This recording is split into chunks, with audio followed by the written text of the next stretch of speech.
Akashvani Adilabad 100.2 FM మనస్సు నిండా. ఇగైరుండ్రి గ్రామ సేవలో 3 దశాబ్దాలు నిర్మల్ జిల్లా లక్ష్మణ చాంతకు చెందిన అట్ల రామరెడ్డితో ముచ్చట మొదటి భాగం విందాము. వీరితో ముచ్చట పెట్టినరు యు దినేష్. అట్ల రామరెడ్డి గారు, మీకు నమస్కారం. నమస్కారం అండి. నమస్కారం. ప్రస్తుతం మీ వయస్సు ఎంత ఉంటుందండి? వయసు 86. అంటే మీరు నిజాం కాలంలోనే జన్మించారు. నిజాం కాలం అప్పుడకి నీకు మంచిగా ఇప్పుడు ఏది ఇలా వీళ్ళది ఉద్యమం అయినప్పుడు రజాకారులు అని అంటుండే చూడు. అప్పుడు ఆ ఉద్యమంలో నాకు కొంచెం మంచిగా తెలుసున్నది. అయితే అప్పట్లో తెలుసు. మీ తల్లిదండ్రులు ఏం చేసేవాళ్ళు? వ్యవసాయ కుటుంబమే నాది. ఏం పేరు వాళ్ళ పేర్లు? రాజన్న, రాజవ్వ. అప్పటి నుంచి మీ తల్లిదండ్రులు లక్ష్మణ చాందలోని నివసించారు. పూర్వం నుంచి మాది లక్ష్మణచాందనే. ఎప్పటి నుంచో మా తాతల నుంచి కూడా లక్ష్మణ. మీ తాతలు పేర్లు తెలుసా మీకు?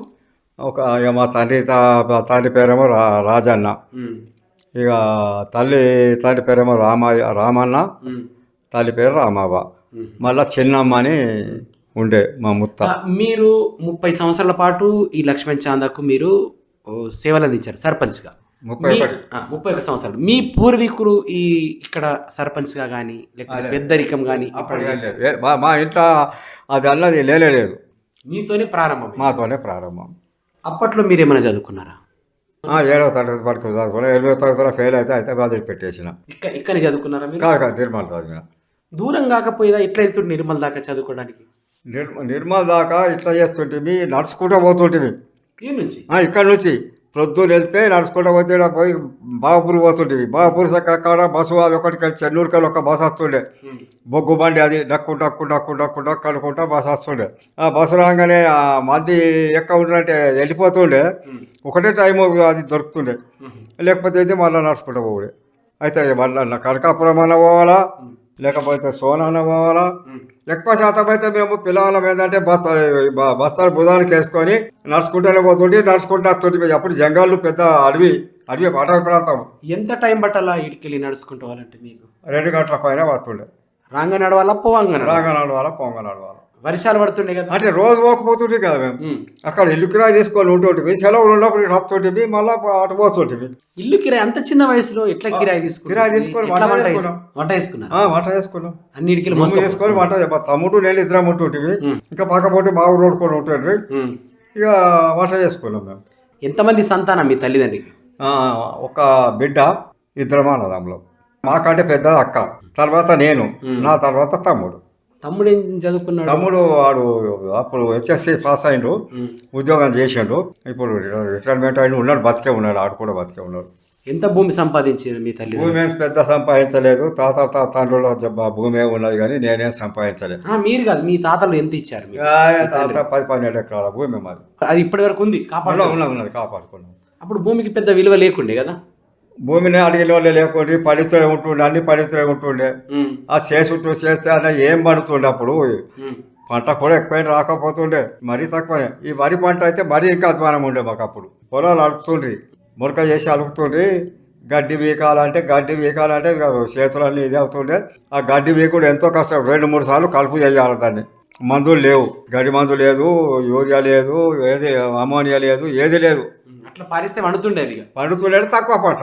ఈ చెరువులు ఉండే అప్పుడు ఎన్నిగాను చెరువులు. అప్పుడు నేను అంటున్నా, మాకంటే మొదలు చెరువులు. అది అప్పుడు ఎవరు ఈ కేశవరావు, నిరంజనరావు అని చెప్పి వాళ్ళు వచ్చి వాళ్ళే చెరువులు, కుంటలు వాళ్ళు ఉన్న ఏమన్నా కాంట్రాక్టర్ చేసేదానికి వచ్చి అప్పుడు ఇవి కెనాలు వినాలని కట్టి మాకు అది తెలియదు. మాకు తెలియక ముందే అది. ఇంకొకటి ఏంటంటే లక్ష్మచంద ప్రాజెక్ట్ అని బావాపూర్ దగ్గర ఒక ఆనకట్ట ఉంటుంది. దాన్ని లక్ష్మణ ప్రాజెక్ట్ అంటారు. అక్కడ కూడా ఒక ఇరిగేషన్ ఐబీ ఉండే ఆ ప్రాజెక్ట్ దగ్గర. అయితే ఏంటంటే 2 కెనాలు ఉంటాయి, లెఫ్ట్ రైట్. ఈ సైడ్ వస్తే అక్కే చెరువు నింపుకొని, తర్వాత తిరుపేలి చెరువు నుంచి మళ్ళీ ఏంటంటే చింతసంత 2-3 కుంటాలు నింపుతుండే. అదొక కెనాలు. మళ్ళా మాకు ఒక 200 ఎకరాలు ఆ కెనాల్ తోలి పార్కం ఉండే, డైరెక్ట్ పార్కం. లక్ష్మచంద ఊర చెరువు, లక్ష్మచంద పుల్చర్కుంట, సామాన్యపల్లి ఊర చెరువు. ఈ 3 చెరువులు అది వస్తుండే. ఆ చెరువులు ఓళ్ళు కట్టించి ఏమైనా గుర్తున్నదా? నిజాం పీరియడ్. నిజాం పీరియడ్. ఇప్పుడు పోలీస్ యాక్షన్ జరిగినప్పుడు మీకు కొంత తెలుసు అంటున్నారు. కొంచెం తెలుసు అంటున్నా కదా నేను. మరి అప్పుడు ఎట్లా చేశారు, మీరు ఎట్లా కాపాడుకున్నారు మీరు ఎట్లా ఉండరు, మీ ఆలోచన విధానం అప్పుడు ఎట్లా ఉండేది? మా ఆలోచన అప్పుడు పోలీస్ యాక్షన్ అయినప్పుడు అప్పుడు వల్లభాయ్ పటేల్ గారు అప్పుడు పోజు నిలిచినప్పుడు ఊరికి ఒక లారీ పంపిళ్ళు. ఆ లారీ లక్ష్మణ అయ్యి దగ్గర కూడా వచ్చి లారీ పోలీసు వాళ్ళు దిగారు. అది మేము చూసిన కళ్ళతో చూసినా నేను. పిల్లల మేము కానీ చాలా కళ్ళతో చూసిన వాళ్ళు. అది కొంచెం గుర్తున్నది, ఇప్పటికీ తెలుసు నాకు అది. అయితే మీరు చదువు బంద్ చేసినాక మీరు ఏం చేశారు మళ్ళీ? వ్యవసాయ పని పోయినా నేను. ఎంత వయసు ఉండే అప్పుడు మీ పెళ్ళైందా? ఆ పెళ్ళి చిన్నతనములు అయింది. 11 సంవత్సరాలనే పెళ్ళి. 5 సంవత్సరాల పిల్ల, 11 సంవత్సరాల పిల్లడు. అంటే మీరు చదువుకోగానే పెళ్ళైంది మీకు? చదువుకోక ముందే అయింది నాకు. చిన్నప్పుడు అంటే 4వ తరగతి 3వ తరగతిలో ఉన్నప్పుడు పెళ్ళి అయింది అన్నట్టు. మీకు గుర్తుకుంది? కొంచెం గుర్తున్నది. ఆమెకైతే తెలియదట. ఏ ఊరు? అత్తగారు ఎవరు? వడ్డాలు. వడ్డాల నుంచి అమ్మాయిని చేసుకున్నారు. నడుచుకుంటా పోయి నడుచుకుంటూ వచ్చాడే ఇక. అంతే, నడుచుకుంటా ఓడు నడుచుకుంటా వచ్చాడు. కాలి నడక తప్ప అయితే బండ్లు ఎట్లా బండ్లు లేకపోతే నడుచుకుంటా పోవాలి. అది తప్ప ఏం లేకుండా. అప్పటి నుంచి మరి మీ భార్య వ్యవసాయం పనులకు వెళ్ళేదా? కొంచెం వయసుకు వచ్చిన తర్వాతనే వ్యవసాయ పనులు చెప్పేసారు. వ్యవసాయ పనులు అంటే మంచిగా చేసింది ఆమె చేయబట్టే నాకు ఇయ్యాల నాకు ఈ పేరు దక్కిందంటే వాస్తవంగా ఆమె ముఖ్య కారకురాలు. చదువు రాకున్నా కానీ ఇంటికి వచ్చిన మంది ఎంతమంది ఉన్నా చూసి టీ పెట్టుకుంటే. మీరు రాజకీయంలోకి రావాలని మీకు ఎట్లా అనిపించింది? నాకు చిన్నప్పటి నుంచి కూడా 16-18 ఏళ్ళ వయసు నుంచి కూడా యువక సంఘం అని చెప్పి ఒక సంఘం స్థాపించిన. చేసి దాంట్లో కొంతమంది సభ్యులను చేసిన భజన మండలి చేసి ఏం చేసినాము అప్పటికప్పుడు. మరి మనం భజన చేయాలంటే ఎక్కడ ఒక్కటి చేయాలా? అయితే అప్పుడు గోపాలరెడ్డి సాబ్ సర్పంచ్ ఉన్నప్పుడు ఏంటంటే పేటి, తబలా, వాలీబాల్, ఫుట్బాల్, తాళాలు ఇవన్నీ తెప్పించిండు ఆయన సబ్సిడీ మీద.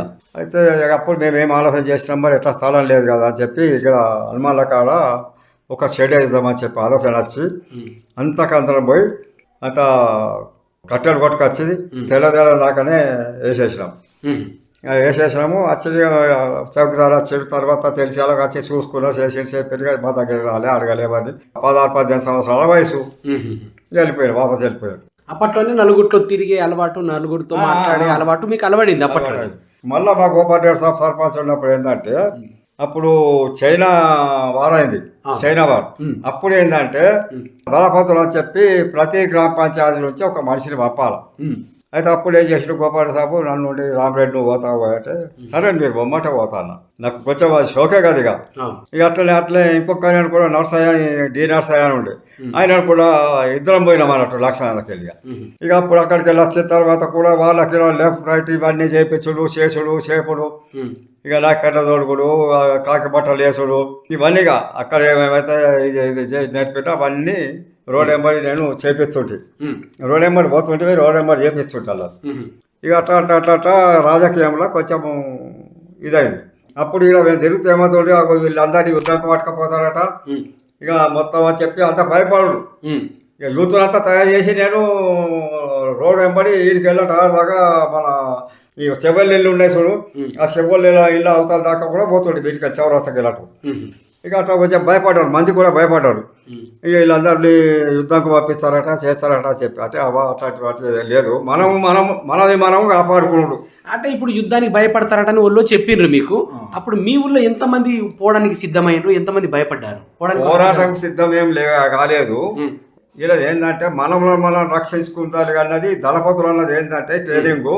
మనము రక్షించుకోవాలా ట్రైనింగ్ అంతే. ఎక్కడికి పంపిస్తారు? ఎక్కడ నిర్మల వారం 10 రోజులు అక్కడ ఉన్నాం. అక్కడ ట్రైనింగ్ పోయినరా? మరి ఎందులో పోయినరా? ఎక్కడికి అక్కడ బయట నిర్మల్కి వెళ్ళిండ్రా? నిర్మల్ పోయినా నిర్మల్ అక్కడనే ఉన్నాము. పోయినాలు ఆయన అన్ని వాళ్ళు ఎంతమంది పోయినారు? గ్రామ పంచాయతీకి ఒక్కళ్ళు. మీరు వెళ్ళిండ్రు? మీ గ్రామం నేను పోయినా, నేను ఇంకొక మనిషి కూడా నాయంపడి తీసుకెళ్ళాను. నేను ఎన్ని రోజులు ట్రైనింగ్ ఇచ్చిండ్రు అక్కడ? 15 రోజులు ఉన్నాం అనుకుంటా బహుశా. ఎట్లా కాపాడుకోవాలని చెప్పారు మరి మీకు గుర్తుందేమన్నా?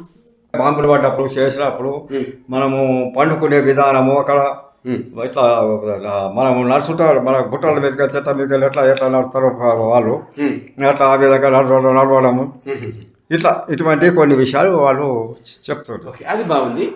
మీరు వచ్చిన తర్వాత మళ్ళీ మీ ఇక్కడ గ్రామస్తులకు వాళ్ళను కొంతమంది యువకులను తయారు చేసి ఇక వాళ్ళకు కొంచెం నేర్పినాం అనుకో.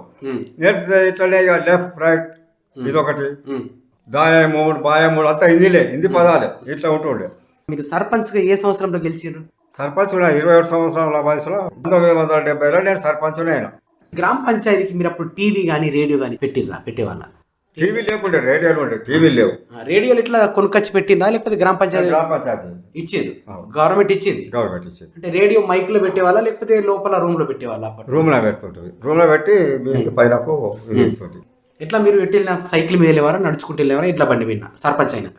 సైకిల్ మీద తక్కువనే కానీ నడిపే ఎక్కుంటుండే మాది. నడుచుకుంటే ఎక్కడ తెలుస్తుంటుంది, నేను ఎక్కడికైనా పోవాలన్నా కానీ నడుచుకుంటే పోతుంటుంది. ధోతి కట్టుకొని పోవాలి, ధోతి, అంగి, బనేను, చెప్పులు. మీరు 1970లో సర్పంచ్ అయ్యారు. అప్పుడు ఎంతమంది ఓటర్లు ఉండే లక్ష్మణ్ చాందలో? 1800 ఓటర్లు ఉంటుంది. అప్పుడు ఎన్ని వార్డులు? వాళ్ళు అంటే 9. అంటే మీరు ఏకగ్రీవంగా ఎన్నికైనా? ఏకాంకంగా కావాలి, పోటీ ఉండే. గోపాలరెడ్డి సాబ్తోనే పోటీ ఉండే. ఎన్ని ఓట్లతో గెలిచింది అప్పుడు? అది మెంబర్లతో గెలిచాడు అప్పుడు. అయితే 9 మంది 6 మేము గెలిచినాము, 3 వాళ్ళు గెలిచారు. అయితే దీన్నిగా ఈ 6 మందితోని నాకు ఎలక్షన్, అంటే మనకు మెజార్టీ మనకు ఉన్నది కాబట్టి మన మెజార్టీ సభ్యులము అట్లా సర్పంచ్. నేను అప్పుడైనా పార్టీలో మద్దతు ఇచ్చినట్టు ఏమన్నది గుర్తుందా? పార్టీలో ఏం మద్దతు ఇవ్వకపోతుంది, ఏం చేయకపోతుంది, రాకపోతుంది, ప్రచారం చేయకపోతుంది. ఇంకోటి ముఖ్యంగా నా ఉద్దేశం ఏముందంటే వాళ్ళు వచ్చి ప్రచారం చేస్తే మనకు మైనస్ అవుతుంది కానీ ప్లస్ పాయింట్ కాదు వాస్తవంగా.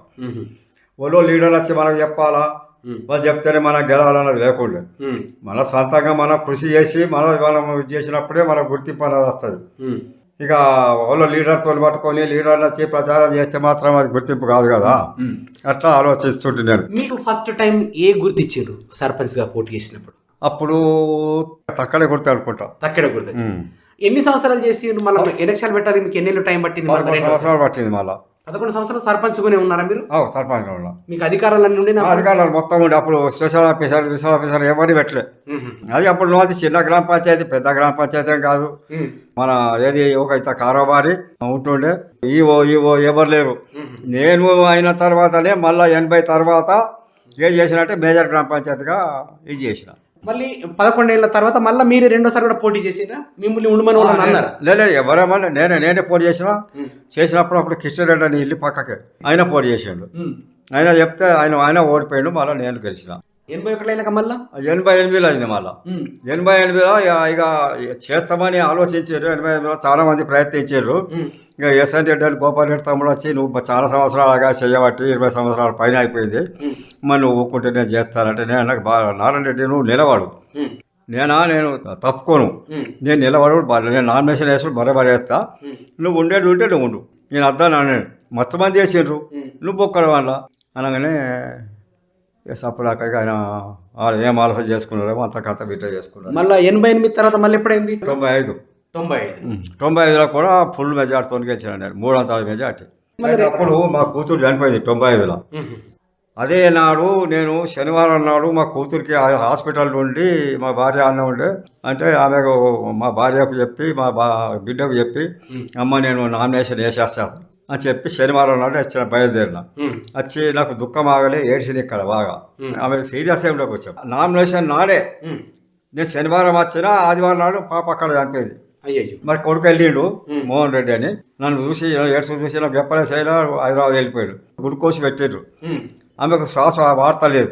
ఇప్పుడు ఈయన ఉండి బాగా కోపంగా తిరిగితే సిస్టర్లు తీసుకుపోయి లోపల కూడా పోయారు. ఎప్పుడు దచ్చి చేయలేదు, ఏం తెలియదు. లాస్ట్కి తోసేపటికి అప్పుడు చనిపోయిందని చెప్పారు. అంటే చనిపోయిందని నామినేషన్ వేసిన తర్వాత తెలిసిందా మీకు? నామినేషన్ వేయలేం ఆదివారం, నేను ఆదివారం నాడు చనిపోయింది, సోమవారం నామినేషన్ వేయాలా నేను. అయితే ఓసారి వాళ్ళు వీళ్ళంతా వచ్చి అరే నువ్వు బట్టే సంతకం పెట్టే, నువ్వు సంతకం పెడితే మేము పోయి నామినేషన్ వేసేస్తాము, అక్కడ ఇచ్చేస్తాం మేము, నువ్వు బట్టే సంతకం పెట్టు, నామినేషన్ ఫామ్ తీసుకొస్తామని చెప్పి వచ్చి బలవంతంగా నేను ఏడ్చుకుంటేనే సంతకం కూడా ఏడ్చుకుంటేనే పెట్టినా, తీసుకుపోయేసి వచ్చిండ్రు. ఇక నేను ఆ నెల రోజులు నేను ప్రచారకు వెళ్ళలే, ఎక్కడికి వెళ్ళలే. ఇంత మా తమ్ముడు తిరిగిండు, ఇక మా కొడుకు ఇంత తిరిగిండు, అంతే కదా. అంతే పుట్టిన దుఃఖంలో కూడా మీరు నామినేషన్ వేసిన. ఇక అదే చివరిది, మళ్ళీ మళ్ళా ఇక బీసీ రిజర్వేషన్ వచ్చింది. ఇక అది కాకుండా అప్పటికే చాలా సంవత్సరాలు అయింది. ఇక మళ్ళీ ఇంకా ఎన్ని రోజులు మనం చేస్తాం, అది మంచిగా ఉండదు కూడా, మనిషికి ముక్కలకు వచ్చినట్టు అవుతుంది ఆలోచన కూడా ఉండే నాకు. అనుకోకుండా భగవంతుడి దయ వల్ల బీసీ వచ్చింది. ఆ బీసీ సర్పంచ్ కూడా 10 సంవత్సరాలు చేసిండు, భార్య 5 సంవత్సరాలు చేసింది, భర్త 5 సంవత్సరాలు చేసిండు. వాడు కూడా మంచి పేరు సంపాదించుకున్నాడు. మరి మీ అప్పుడు రిజర్వేషన్ అనేది లేదా అప్పట్లో? లేదు, అప్పుడు రిజర్వేషన్ లేకుండే. 2001లో రిజర్వేషన్ వచ్చింది. అంటే మీ హయాంలోనే లక్ష్మణ్ చాంద మండలైంది. నా ఏమన్నా లక్ష్మణ వల్ల నా దగ్గర ఇప్పుడు ఎట్లా అంటే 7వ తరగతి ఉండే లక్ష్మణ చందాల 7వ తరగతి ఉంటే అప్పుడు సుధాకర్ రెడ్డి అని పరిమండల పైన హెడ్ మాస్టర్ ఉండే. అయితే నేను అప్పుడప్పుడు ఊకే స్కూల్లో పోతుంటే ఇక టైం పాస్ దానికి పోతే ఎన్నుకోవాలంటే పోయి ఆడ కొట్టుంటే ఆయన ఉండే రామరెడ్డి సార్, మరి మీ ఆయమలా మన దగ్గర హై స్కూల్ చేస్తే మంచుకుంటుంది, దగ్గర వడ్డాల హై స్కూల్ ఉన్నది, మన దగ్గర హై స్కూల్ లేకపోతే ఎట్లా ఉంటుంది, మండల హెడ్ క్వార్టర్ కదా మనది. అలాగనే నాకు కూడా కరెక్ట్ ఆలోచన అని చెప్పి నేను కూడా ఏం చేసి అప్పుడు సమితి ప్రెసిడెంట్ జీవి నర్సరెడ్డి నరసాపురం పైన ఉండే. అయితే ఆయన దగ్గరికి వెళ్ళి మరి ఇట్లా సంగతి మరి మా దగ్గర హై స్కూల్ చేయాలనుకుంటున్నాము, మరి ఏమేమి మారుతాయి అలానే నేను జిల్లా పరిషత్ ఆఫీస్కి వెళ్ళి నేను తెలుసుకొని కానీ వివరాలు చెప్తా అనగానే సరే అన్న ఆయన పోయి వచ్చి ఒక 12,000 రూపాయలు ఫర్నిచర్ కట్టుండి ఒక 5 ఎకరాల భూమి ఇవ్వండి అన్నాడు ఆయన. సరే మంచిదన్నము. ఇక అప్పుడు ఏం చేసామంటే పోలీస్ స్టేషన్కి 3 ఎకరాలన్నారా, ఈ హై స్కూల్కు 3 ఎకరాల 7 ఎకరాలు ఒకటే తాడ దొరికింది, ఒకటే తాడ కొన్నాం. డబ్బులు ఎక్కడికి వచ్చినాయి గ్రామస్తులకు అప్పుడు చందా డెవలప్మెంట్ కొరకు అవేడి 3 సంవత్సరాలు తెరిపినాం, వడ్డీ కట్టుకుంటా తెరుపుకుంటా వచ్చినాం. ఇక హై స్కూలు 8వ తరగతి అయింది, 9వ తరగతి అయింది, 10వ తరగతి అయింది. అయినాక కొద్ది రోజుల తర్వాత వేణుగోపాల్చారి ఎమ్మెల్యేగా గెలిచిండు అప్పుడు సెకండ్ టైం. అయితే సెకండ్ టైం నేను వేణుగోపాల్చారికి చేశాను. నేను ఫస్ట్ టైం నేను చేయలేదు, సెకండ్ టైంలో ఆయనకు ఎంబడి తిరిగి నేను ఆయన ఎంబడి ఉండి మా మండలం మొత్తం కాకుండా వేరే మండలాలకు కూడా తీసుకెళ్ళిండు నన్ను. అయితే నిర్మల్ మండల మన బాసెట్టి కౌటాలు ఉంటుంది, అయితే ఆ కౌట్లకు తీసుకెళ్ళిండు. పోయినాం, ఆయన జీబుల్లో ఉన్నా. నేను రాగా రామరెడ్డి సాబ్ నీకు ఎన్ని ఇల్లు కావాలా లక్ష్మణ సాధకాలను, నేను నీ ఎంబడి ఉన్నా చూస్తున్నా, ప్రతి విలేజ్లో ఇల్లు రాస్తున్నాడు. నువ్వు 5 సంవత్సరాలు ఎమ్మెల్యే చేసినా కానీ ఇవి అవుతాయా కావా చెప్పలేము. నేను ఇప్పుడు నువ్వు గెలిచిన తర్వాత ఏమన్నా దయతో ఇస్తే తీసుకుంటా, లేకుంటే లేదు, కానీ నువ్వైతే గెలిచిన తర్వాత మాట్లాడినా నగిండు. సరే అన్నాడు. అంతటా గెలిచిన తర్వాత కొన్ని రోజులకు రామరెడ్డి సాబ్ నువ్వు 100 ఇల్లు ఇస్తారు, కట్టిస్తావా అనమాట. ఇస్తే సంతోషం, కట్టిస్తావా అని 90 చిల్లర కంప్లీట్ చేసిన ఇళ్ళను. అప్పుడు 2,000 అవి కూల పేకలతో కూల ఎత్తుండ్రి, అది ఎత్తుండ్రి ఎట్లనో చేసి. అచ్చా భూమి కూడా 4 ఎకరాలన్నర భూమి గవర్నమెంట్ ఇళ్ళ స్థలాల కొరకు, ఎవరైతే పేద వాళ్ళు ఇల్లులో ఉన్న ఇల్లు ఉన్నారో అటువంటి వాళ్ళకి అని చెప్పి అప్పుడు ప్రపోజల్ పెడితే అప్పుడు బీడీఓ రాజరెడ్డి ఉండే. అయితే ఆయన ఏం చేసిండంటే ప్రపోజల్ పెడితే పాపం 4 ఎకరాల మొదలుకి కొర్రగుడ్డలు పెట్టేటివి. వీళ్ళంతా వచ్చి మాకు ఇల్లు కట్టుకుంటామంటే జాగా ఉండదు, మీరు గది పెట్టారు, కావాలంటే గడి భూమి అవి ఉన్నాయి కదా అవి ఇస్తాం, అవి తీసుకొని అనగానే సరే మంచిదని అవి 4 ఎకరాల తీసేసుకున్నాం. వాళ్ళు ఇక సాయిగా కృషికొద్ది తెచ్చారు. అలా గవర్నమెంట్ అమౌంట్ వచ్చింది. రాగానే అది దాన్ని అన్ని ప్లాట్లు చేసి రోడ్లు వేసి ఇక అప్పుడు ప్లాట్లు పెడితే కొంతమంది పట్టాలు వచ్చినాక అవి క్యాన్సల్ చేసుకొని ఇదంతా రేగడ భూమి ఉన్నది ఉండమని చెప్పి అంత ఎక్కడ వాళ్ళు అక్కడ వెళ్ళిపోయారు. అంటే ప్రభుత్వమే ఇల్లు కట్టించిందా, ఇల్లు కట్టుకున్నాక డబ్బులు ఇచ్చేది? అప్పట్లో కట్టుకున్న తర్వాత కొన్ని డబ్బులు అట్లా ఇస్తుంది. కూలీలు కూడా కట్టుకోవచ్చు, కూలీలు కట్టుకోవచ్చు. ఆ బిల్లు ఏం లేదు అప్పుడు ఇక కట్టేది కూడా ప్రాబ్లం ఉండకపోతుండే మాకు, ఎందుకంటే అడిగి ఉండే. ఇక చౌకదారుతో మాట్లాడి మరి ఈ ఇళ్ళకు మాత్రం ఇక మామూలు ఇయ్యాం మేము, చౌకదారులకు మామూలు భీములు ఏమి ఇయ్యాము. అవి ఆ టెక్స్ కూడా నేను పర్మిషన్ తీసుకొని అట్లా మీ హయాంలో 10వ తరగతి దాకా పాఠశాల అయింది, ఒక 100కు పైన ఇండ్లు అయినాయి. ఈ రైతుల కోసం మరి ఈ మార్కెట్ని ఎట్లా ఏర్పాటు చేసిన అది కూడా జాపరాములు మార్కెట్ చైర్మన్ ఉన్నప్పుడు సబ్ మార్కెట్ అని చెప్పి ఒకటి చేసి ఇనాగ్రేషన్ కూడా చేసినా కానీ అది ఫెయిల్యూర్ అయితే కాలేదు. ఇక వాళ్ళు వచ్చిండ్రు పాపం, కొంతమంది బేరకాళ్ళు వచ్చి ఇక్కడనే కొన్నారు. ఇవన్నీ మా చిన్న తోటలు ఇవన్నీ పరిధిలో ఉంటుండే. అప్పుడు అలానే పెట్టించినా కాటాలు చేసినా కానీ అది సక్సెస్ కాలేదు, అంతటది క్లోజ్ అయిపోయింది. అప్పట్లో మీరు ఈ వేణుగోపాల్చారి కలిశారు, ఇంకా గొప్ప గొప్ప నాయకులు ఎవరెవరిని కలిశారు? మొత్తం మంది ఎంతమంది నాయకులు ఉంటారో నా నిర్మల కాన్స్టిట్యూన్సీలో నేను నా పార్టీ కానీ కాకపోయి కంపల్సరీ పోయి నాకు ఏదైనా ఊరి విషయంలో నాకు కావాల్సినవన్నీ నేను కంపల్సరీ అడుగుతుంటే, ఇచ్చినవి తీసుకుంటుంటే ఇవ్వకపోతే ఒక్కుంటుంటే అన్నమాట వేరు, అట్లా చేసుకుంటా అసలు. అప్పుడు లక్ష్మణ్ చాందా ఎట్లా ఉండే, ఇప్పుడు ఎట్లా ఉన్నది? లక్ష్మణ్ చాందా అప్పుడు బంగారం లక్ష్మణ్ చాందా వాస్తవంగా చెప్పాలంటే. ఇక ఇప్పుడు పరిస్థితులు చూస్తే ఘోరంగానే ఉన్నాయి. ఇప్పుడు ఏం చేయలేని పరిస్థితులు ఉన్నాయి. ఎక్కడైనా ఏ విలేజ్ పోయినా ఎక్కడికి పోయినా ఏమైనా కానీ బాగా మార్పు వచ్చింది. రాజకీయాలు కాకుండా యూత్ కూడా బాగా ఖరాబ్ అయిపోతున్నారు. తాగుడు అలవాటు పాటుడు, ఈ గంజాయి అన్నది ఒకటి, మత్తు పదార్థాలు, ఇవన్నీతో యూత్ బాగా నాశనం అవుతున్నారు. దీని మీద ఎవరు శ్రద్ధ తీసుకుంటారు, ఎవరు పట్టించుకుంటలేరు. అదే ఒకవేళ నాటువంటి వాళ్ళకి ఇట్లా ఉన్నట్టయితే ఖచ్చితంగా పోయి బతిలాడి బంగపడాలి, గద్వాలు పట్టుకోవాలి. వాళ్ళు కూకుండే స్థలాలు కూడా గుర్తున్నాయి ఇప్పటికీ, కానీ ఎవరు పోతాడు. మిమ్మల్ని చూసి చాలా మంది ఆదర్శంగా చేసుకుని వివిధ కార్యక్రమాల్లో పాల్గొనవచ్చు. ఫోన్ నంబర్ ఇవ్వు. 9440 9440 230 230 235 235. నమస్కారం అండి. ఇంతవరకు ఇగ ఈ నుండి కార్యక్రమంలో గ్రామ సేవలో 3 దశాబ్దాలు నిర్మల్ జిల్లా లక్ష్మణ చాందకు చెందిన అట్ల రామరెడ్డితో ముచ్చట మొదటి భాగం విన్నరు. వీరితో ముచ్చట పెట్టినరు యు దినేష్. ఆకాశవాణి ఆదిలాబాద్ 100.2 FM మనసు నిండా.